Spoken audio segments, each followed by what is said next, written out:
Hello बच्चों, ये question पढ़ लेते हैं। ए projectile fired eight an angle tan inverse 25/12 just clears a wall 60 meter away from the point of projection and hits the ground 9 meter away from the wall on the other side.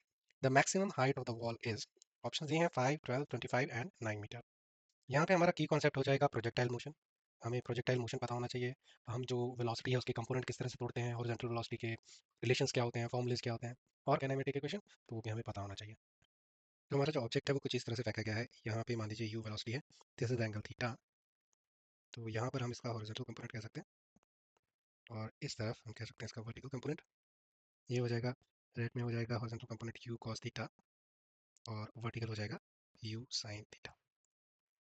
Total जो range है that is 25 metre. तो जब projection से ये गिरता कहाँ है, 25 metre दूर गिरता है। और जो हमारा वॉल है दैट इज 16 मीटर अवे। मान लीजिए ये वॉल है, so that is 16 metre away. अब 16 के बाद इस वॉल के परे 9 मीटर रह जाएंगे तो वहाँ पे जाके ऑब्जेक्ट गिरता है। हमें इसकी हाइट पता करनी है, what is the maximum height. इस प्रोजेक्टाइल की हाइट के लिए रिस्पॉन्सिबल होगा हमारा वर्टिकल कंपोनेंट, हॉरिजॉन्टल कंपोनेंट नहीं। तो हम यहाँ पे एक काइनेमेटिक इक्वेशन बना सकते हैं कि एच हाइट वर्टिकली पकड़ने के लिए we can say H height पकड़ी जाएगी। मान लीजिए ये यहाँ पर टी टाइम लगाता है, T time, and it reaches here, यानी कि वॉल पर आ जाता है प्रोजेक्टाइल इतने टाइम बाद। तो हमने उसे टी मान लिया है। तो हम काइनेमेटिक इक्वेशन लगा देते हैं U T plus half A T square की। तो यहाँ पे इनिशियल वेलोसिटी जो हो जाएगी that will B you sine theta, क्योंकि हमें वर्टिकल कंपोनेंट जो है वो काउंट करना है जब हम वर्टिकल पोजीशंस की बात कर रहे हो।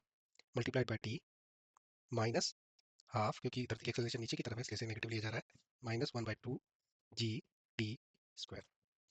ये हमारी मेन इक्वेशन है इस क्वेश्चन के लिए। यानी कि अगर हमने इसे सॉल्व कर लिया, ये वैल्यूज हमें पता लग जाए, टी क्या है, साइन थीटा क्या है, यू क्या है, तो हम इस क्वेश्चन को आसानी से कर सकेंगे। तो हमारा फोकस अब आगे क्या होगा, इस टर्म्स को सॉल्व करना। यू साइन थीटा टी को कैसे सॉल्व कर सकते हैं, -1/2 जी टी स्क्वायर को कैसे सॉल्व कर सकते हैं, तब हमारा आंसर निकल जाएगा।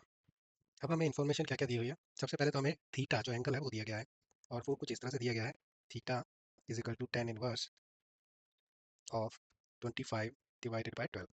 तो अगर हम tan थीटा कहें वो क्या हो जाएगा, tan थीटा विल बी 25/12। या अगर हम राइट एंगल ट्रायंगल बनाने एक इस तरह से, तो दिस इज थीटा, तो ये 25 होगा, tan थीटा की परिभाषा है ये, और ये 12 होगा। क्या आप ये चीज़ निकाल सकते हैं ये लेंथ कितनी हो। सो हम पाइथागोरस थ्योरम लगा देंगे, 12 का स्क्वायर 144 प्लस 25 का स्क्वायर 625, और दोनों को ऐड कर दें तो आ जाएगा 769 स्क्वायर रूट।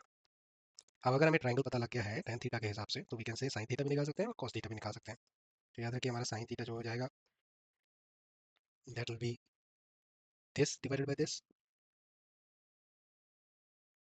यानी कि 25 डिवाइडेड बाय 769। और cos थीटा क्या हो जाएगा, बेस लेना होगा, बेस ओवर हाइपोटेन्यूज। तो ये बेस है 12 डिवाइडेड बाय हाइपोटेन्यूज कितना है 769 का। तो ये हमें क्वेश्चन से इन्फॉर्मेशन मिल गई। हमें पता है ये जो वॉल है वो 16 मीटर दूर है, 16 मीटर दूर है। तो ये जो डिस्टेंस कवर होगा ये हॉरिजॉन्टल कंपोनेंट द्वारा होने वाला है।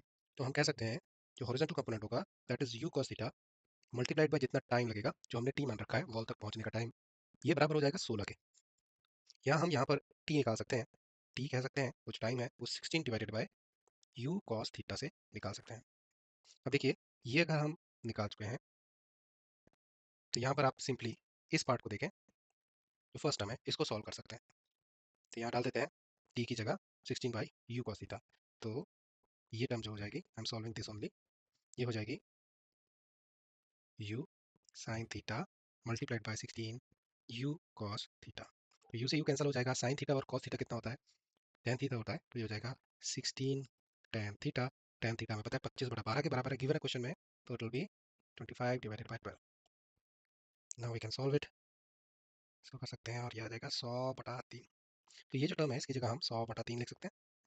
तो आगे चलते हैं। अब हम फोकस करेंगे ये सेकंड पार्ट को कैसे सॉल्व करें। यहाँ पर प्रॉब्लम है टी स्क्वायर कैसे कैलकुलेट किया जाए। हमें ये पता है जो टी है that is equal to 16 by u cos theta.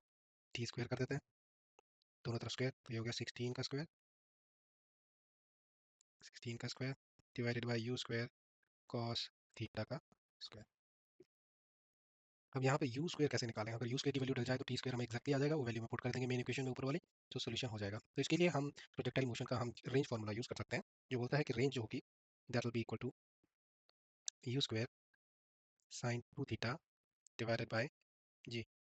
तो यहाँ पर जो रेंज है दैट इज 25 मीटर की total.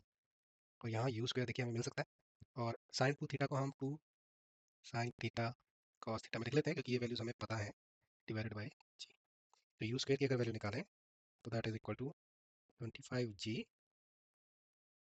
Divided by 2 sine theta cos theta. अब हमें ये वैल्यू जो है यहाँ पर पुट कर देनी है, और देखते हैं कैसे टी स्क्वायर को हम और सिंप्लीफाई कर सकते हैं। अब यहाँ पर यू स्क्वायर की वैल्यू डाल देते हैं, तो टी स्क्वायर देखो सिंप्लीफाई हो जाएगा, ऊपर है 16 इंटू 16, नीचे यू स्क्वायर है, अब डाल दीजिए उसकी जगह 25g, 2 sine theta cos theta को ऊपर ले जाओ, sine theta into cos theta multiplied by cos square theta, cos theta एक कॉस थीटा काट जाएगा, और यहाँ पर आ जाएगा 16 इंटू 16 इंटू 2, ये हो गया tan theta sine theta divided by cos theta, एक कॉस थीटा रह जाएगा, तो टेन थीटा हो जाएगा, विच इज 25/12 दिया हुआ है गिवन है क्वेश्चन में, डिवाइडेड बाय 25g, 25 से 25 कैंसिल हो जाएगा, दिस कैन गो 6, फिर यहाँ पे 3 डिवाइडेड बाय 8, तो सिंप्लीफाई करके आ रहा है 16 इंटू 8 डिवाइडेड बाय 3g। तो ये हमारी टी स्क्वायर की वैल्यू आ गई। अब मेन इक्वेशन में इसको डाल देना है और आंसर ले लेना है। अब हम मेन इक्वेशन पे वापस आ जाते हैं, तो यहाँ पर हाफ जी टी स्क्वायर डालना है, तो टी स्क्वायर मिल चुका है तो वैल्यू डाल दीजिए, हाफ इंटू जी इंटू टी स्क्वायर है 16 इंटू 8 डिवाइडेड बाय 3g, जी से जी कैंसिल हो जाएगा, ये 2 8 16 हो जाएगा, so that will B 64 divided by 3। तो अब हमारा जो मेन इक्वेशन हो जाएगा, कैन सॉल्व दिस नाउ, जो हाइट ऑफ द पोल है दैट इज 100/3 माइनस 64/3, ये हो जाएगा 36/3 या 12 मीटर। तो जो हमारी ऑप्शन है that is the second option that is correct. Thank you.